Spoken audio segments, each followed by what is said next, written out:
مشكلة الشخير ما لها مرتبطة فقط بكبار السن، فالأطفال أيضا بيعانوا منها، وتجاهل هي المشكلة الطبية هو أكبر خطأ ممكن يرتكبوه الأهل، لأنه الشخير يمكن يكون دليل على العديد من الأمراض ومنها نقص الأكسجين بالدماغ. تماما نور، يعني العلماء ربطوا بين شخير الطفل وانخفاض مستوى نشاطه وضعفه بأداء المهام اليومية البسيطة. فشو الأسباب وشو هي طرق العلاج؟ كل هذا رح تخبرنا عنه أكثر الدكتورة هدى داود الاختصاصية بطب الأطفال. يسعد صباحك دكتورة هدى. صباح الخير. يسعد صباحك، أهلا وسهلا فيكي. يعني دائما بنسمع شخير بنقول إنه هي لكبار بالعمر، ممكن إلنا نحن بس إنه نشوف هي الحالة أو هي الظاهرة عند الطفل ممكن نستغربها أو نستهجنها نوعا ما. خبرينا أكثر عن الشخير عند الطفل وإمتى بنقول إنه هذا الشيء موضوع خطير نحن لازم ما نتجاهله. هلا الشخير هو بالتعريف هو اضطراب ناتج عن انسداد بالطرق التنفسيه، بصير الهواء اللي عم يدخل مع وجود عائق، جدران الطرق التنفسيه العلويه بتهتز، بتعطي هذا الصوت العالي اثناء النوم. هلا هو شائع عند الاطفال موجود، بس نحن عندنا نمطين، عندنا الشخير متقطع السليم بترافق مع انتانات تنفسيه، هذا ممكن نشوفه بشكل شائع بنسبه 24% من الاطفال. بس عندنا نوع ثاني هو الاخطر، هو اللي لازم دائما ننتبه له، الشخير المستمر، هذا ممكن نشوفه بنسبه 5 ل 12%. الشخير المستمر باعراض مزمنه بشده عاليه، هذا لازم ينتبه الاهل والطبيب انه يكون في مشكله حقيقيه ونبلش نستقصي الطفل. تماما. طيب اذا هيك بدنا نتوسع اكثر ونحكي عن الاسباب يلي ممكن تؤدي انه يصير طفلي عنده شخير، مثلا زياده كثير مثلا بوضع غير طبيعي، يعني فشو هي ابرز الاسباب اللي ممكن نلاحظها؟ الاسباب متنوعه حقيقه، الاكثر شيوعا هو مشكله على مستوى اللوزات ومستوى على مستوى الناميات. ضخامه اللوزتين والناميات هي اكثر سبب عند الاطفال بتعمل شخير، لانه بتعمل انسداد بالطرق التنفسيه. هي انا فيني اقول هي مشكله تشريحيه، في مشاكل تشريحيه ثانيه مثل انحراف الحاجز الانفي، في مشاكل اخرى لها علاقه بالتربه التحسسيه، التهاب الانف التحسسي، التهاب الجيوب التحسسي، الربو ممكن يعمل شخير. تمام.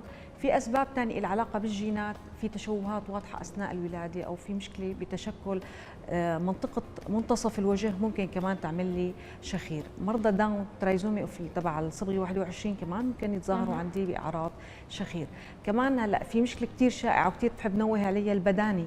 الطفل البدين معرض كثير يصير عنده شخير، وبنفس الوقت الطفل ناقص الوزن كمان ممكن يصير عنده شخير. اذا الاسباب متنوعه، بنقول التشريحيه هي الاكثر شيوعا، في اسباب تحسسيه وفي اسباب لها علاقه بالوزن، والسبب كثير مهم هو انقطاع التنفس اثناء النوم، في اضطرابات تنفسيه اثناء النوم ممكن تسبب الشخير. تماما. وخبرتينا سابقا انه ممكن يكون بالعرض يكون شخير متقطع او حتى مستمر. تمام. طيب هل من مضاعفات ممكن تصاحب هذا النوع من الشخير؟ ممكن بعض الاهل يقولوا انه الطفل لعب كثير اليوم، كان تعبان، كان في جهد معين فعم يشخر انه اوكي. شو المضاعفات اللي ممكن تحصل وقت بنقول انه الموضوع عادي؟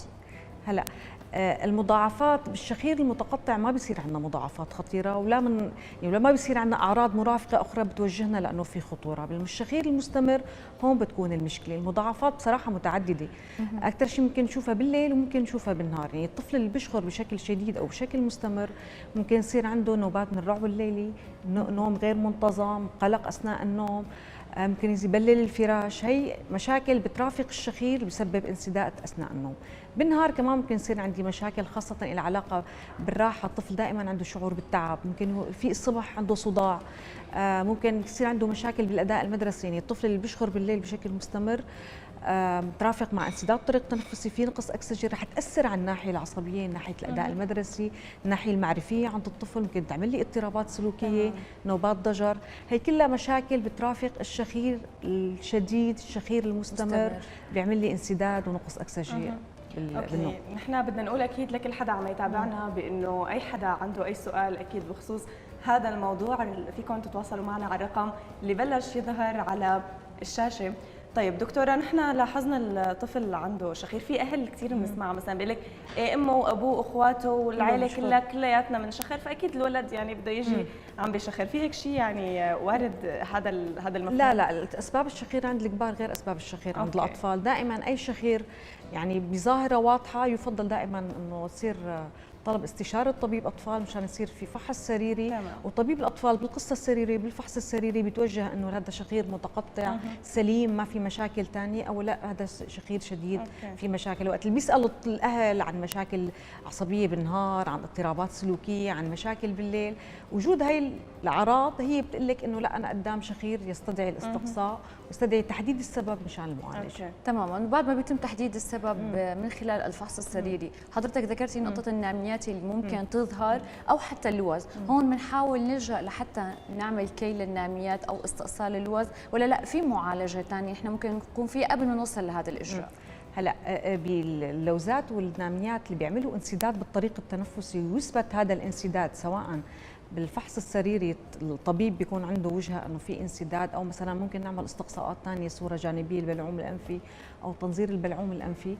هون الانسداد يستدعي لانه التداخل الجراحي للاستئصال واراحه الطرق التنفسيه من الانسداد، اما لا في حال عدم وجود انسداد ما في داعي انه نحكي باستئصال جراحي. اوكي. هو اجمالا دكتوره يعني اذا فينا هيك كمان نحكي اكثر، شو الامور اللي ممكن تصير للطفل يعني نتيجه الشخير بغض النظر يعني سواء كان السبب يعني خطير شوي او هو السبب يعني عادي او طبيعي، فشو النتائج اللي نحن ممكن نلاحظها مع المدى الطويل؟ يعني هلا نحن مثل ما قلت الاعراض المرافقه هي بتعكس نتائج مشاكل، يعني وقت اللي بحكي باضطرابات معرفيه بالنهار معناتها في نقص اكسجه صاير اثناء الشخير وفي انسداد بحيث مأثر على اكسجه الدماغ، مأثر على حركه الطفل، مأثر على تصرفات الطفل. ممكن لاحقا الانسداد المزمن لفتره طويله من الزمن ممكن ياثر على القلب كمان، ممكن يصير عندي ارتفاع ضغط بالشرياني، ممكن يصير عندي ارتفاع ضغط رئوي. ارتفاع الضغط الرئوي بيأثر على القلب، ممكن يصير عندي اخر شيء قلب رئوي. يعني هي من الاختلاطات الطويله الامد بس خطيره جدا وتستدعي فعلا التشخيص الباكر والتداخل بطريقه ما نوصل لها. تمام. رح نبلش ناخذ اول اتصال لحضرتك دكتوره. معنا مها من دمشق. يسعد صباحك يا مها. اهلا وسهلا فيكي، يعطيك العافيه. تقوي صوتك يا مها. سؤالك للدكتوره. يعطيك العافيه، شكرا كثير لك. تفضلي. بدي اسال الدكتوره انه الطفل وقت بيكون مثلا نايم وعم يشخر مثلا على ظهره هو، بتحطه على جنب اليمين او الجنب الشمال بتلاقيه انه وقف شخيره. بس وقت بيكون مثلا حابب بيشخر بشكل كثير قوي، بس وقت تقلبيه على الجنب ان كان يمين او شمال بيوقف الشخير. اوكي، شو سبب هي دكتور؟ هلا حتى يعني هي ملاحظتها كثير دقيقه، انه احدى مثلا التوصيات المنقوله انه غيري وضعيه النوم تبع الطفل للصغار كمان. هي وقت اللي بيكون في وضعيه معينه عم يشخر فيها بيكون الطرق الهوائيه معنا كثير سالكه بطريقه، وقت اللي بتبدلي الوضعيه تبديل وضعيه الراس بيصير في سلوكيه بالطرق الهوائيه على مستوى الانف والبلعوم الانفي والبلعوم الفموي. تبديل الوضعيه بيعمل انه الطرق الهوائيه صارت سالكه، لهيك الام بتقول انه وقت اللي بيكون على الاتجاه الظهري ورافع كثير راسه وبسط الراس بيكون الطرق الهوائيه ما كثير ظابطه، وقت اللي بصير على جنب مع الراس بوضعيه حياديه بيكون لا الطرق مفتوحه بيروح الصوت. بس هذا ما له حل، يعني نحن هيك ما عالجنا بنكون يعني عالجنا جانب من المشكله او لا بتغيير وضعيه النوم؟ طبعا هي لانه انا قدام شخير متقطع وخفيف وما عمل لي اي اعراض ثانيه، تبديل الوضعيه هو النصيحه المثاليه بهيك حال. تمام.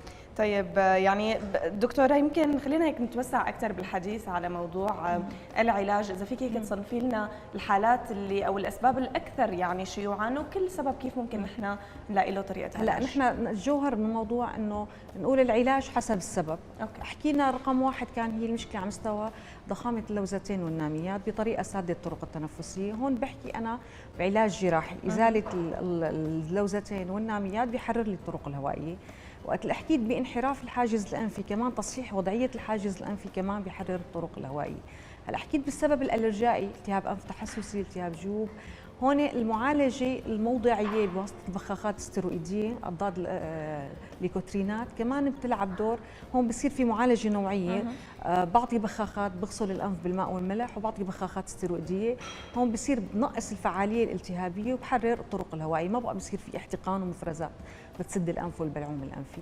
هلا البدانه كثير مهم انه ندخل بنظام غذائي متوازن، نخفف الوزن، ندخل بوزن مثالي بالنسبه للعمر، وبنفس الوقت الطفل ناقص الوزن بالنسبه للعمر كمان هو مؤهب للشخير، كمان اهتم بالتغذيه بطريقه اكسب وزن مناسب للعمر. هلا في تشوهات مثل ما قلت لها علاقه بالولاده، منطقه الحنك، الرخو، مثلا التسلس الصبغي 21، اذا في تشوهات قابله للاصلاح الجراحي كمان بيلعب دور انه تشتغل عليه. تمام، يعني ممكن دكتوره الطفل يكون عنده مشكله معينه من اول ما خلق يلي هي ممكن تسبب له الشخير من خلال الناميات او مشكله معينه طبعاً. ولا لا مو شرط ممكن تظهر بشكل آني؟ هلا في اسباب خلقيه وفي اسباب مكتسبه، وقت حكيت بالاسباب الجينيه عم تكون خلقيه مثل تشوهات الحنك الرخو، تشوهات اللهات، انشقاق شراع الحنك، تريزومي تبع ال 21، في تشوهات لها علاقه مثل ما قلت بمنطقه منتصف الوجه، كلها بتلعب دور. التداخل مثل ما قلت خلقي، سير السريري لاحقا هو اللي بيحدد انه شو رح تكون المعالجه المثاليه، اما ضخامه اللوز والناميات لا، هي اسباب مكتسبه نتيجه الالتهاب المزمن المتكرر. تماما، وحتى بنشوف كثير بعض الاشخاص يلي بنكون مثلا الام او الاب عندهم هي الضخامه، فعلا شفنا عند الاولاد ممكن تم استئصالها او معالجتها خلال بعض الابر بظن بياخذوا كل 21 يوم لحتى تخفف من هي الضخامه والالتهاب يلي ممكن يحصل للجسم. هلا الابر هي البنسلين المديد اللي بنعطيه كل 21 يوم، هو للوقايه من الحمى الرثويه الناتجه عن التهاب اللوز، ما له علاقه بالضخامه والانسداد. رح ناخذ اتصال ثاني. معنا سوسن من دمشق. صباح الخير سوسن. اهلا، صباح النور. يسعد صباحك. الدكتوره هدى عم تسمع سؤالك. يعطيكم العافيه. الله يعافيك. دكتوره، بس انا عندي طفلتين يعني عمر 7 سنين 8 سنين. لما بيكون شوي عندهم هيك رشحه بسيطه بصير عندهم شخير اثناء النوم، فبغير لهم وضعيه النوم انا. لما بديرهم على الطرف اليمين او اليسار بيصير عندهم مثل صوت تحزيق اسنان هيك، يعني اصوات هيك احيانا، بس يعني هيك ما لقيت لها تفسير وبيرجعوا عادي طبيعي. لا المدام هون نحكي بالشخير المتقطع المترافق مع الانتانات التنفسيه، التهاب الانف والرشح. اكيد انسداد الانف هو اللي عمل الشخير، تحت تحريك الراس خصوصا انه الاستلقاء الظهري المفرزات بترجع لورا، بتسد اكثر. وقت اللي بنحط على جنب وبنغسل الانف بالسيروم الملحي بتكون الشغله عرضيه، شغله 4-5 ايام بخف الرشح وبيرجع الطفل طبيعي تماما. تحزيق اسنان ما له علاقه، يعني شغله ثانيه ما لها علاقه بموضوع الشخير. بس يعني هي شغله مثل هذا الشخير المتقطع السليم اللي ما عنده اي مشاكل بيروح، بس يروح بسبب الرشح. تمام. بمثل يمكن هيك حالات في اهل بنسمع كثير عن علاجات منزليه بسيطه يعني ممكن يعملوها تبع خلي الولد يستنشق بالمي وملح وهيك، يعني بتنفع ولا لا؟ هي انه النصائح المعطاه اكيد. غسل الانف بالماء والملح اكيد، الاستنشاق البخار كمان شغله منيحه، تغيير الوضعيه، التغذيه الجيده، ممارسه الرياضه، هي كلها نصائح عامه بتفيد بعلاج الشخير. تماما، يعني نحن ممكن نقوم بكل هي النصائح والارشادات في حال ما خفت هي الاعراض، نحن ممكن نتوجه للطبيب. رح ناخذ اتصال ثاني. معنا راما من حمص. يسعد صباحك يا راما. يسعد صباحك. تفضلي الدكتوره عم تسمع سؤالك. دكتوره، انا عندي طفل عمره 4 سنين، شخصناه انه عنده ناميات من شي سنه. كم يشخر، بس قالوا لنا انه بيأثر على النمو على طول. انا بدي اسال اذا بيأثر على النمو على النطق، لانه نطقه مو سليم ابدا، وانه اذا استأصلنا له الناميات بترجع بتطلع او لا. هلا ضخامه الناميات العامله انسداد بتعمل اضطراب على مستوى انه بصير النطق على مستوى الانف، بصير في صوت انفي، يعني الصوت تمام، الصوت مو طالع من الحنجره، بس مو هي بتاخر النطق ولا هي تمنع النطق، بس طبيعه النطق بتختلف. هي شغله مهمه مشان تعرفوا لما تفرق بين انه تاخر نطق او صوت او لحن الصوت اختلف. ما بعرف شو كان السؤال الثاني. هي سالت هلا هي انه تشيلهم وبيرجعوا بيخلفوا ولا لا؟ هلا مثل ما قلت، اذا هن السبب بصوت انفي انه نحن مع استئصالهم بعد مراجعه الطبيب المختص وتاكيد التشخيص. ولكن اذا ما هن اذا ما مو موضوع تاخر نطق او موضوع عدم نطق مناسب، هذا لا، انه في شيء نحكي بمراجعه طبيب الاطفال وهو بيوجه انه في داعي لاخصائي النطق او استشاره عصبيه. ولكن دكتوره هي قالت انه في حدا خبرها انه اذا قامت باستئصالهم او كيهم ممكن يرجعوا يطلعوا من اول جديد.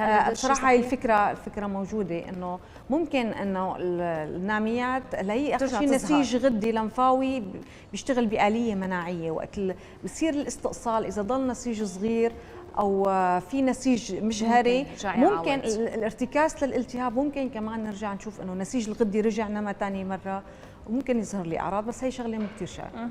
هي الفكره يمكن للناس، يعني موضوع اذا نحن عندنا طفل شخصنا وعالجنا موضوع الشخير عنده، لا بعدين ما في شيء بيمنع انه هو يرجع يعني لا، في هالفكره وارده لو كانت نادره، بس يعني الانتباه الاهل ضروري فعلا، معه حق، يعني ملاحظتهم جيده ومتابعه الطبيب ضروري. تماما دكتوره هدى، يعني ما ضل غير نتشكر وجودك معنا، اهلا وسهلا فيكي وشكرا على المعلومات. شكرا لحضراتكم، تشرفنا فيكم. يسعد صباحك، اهلا وسهلا فيكي.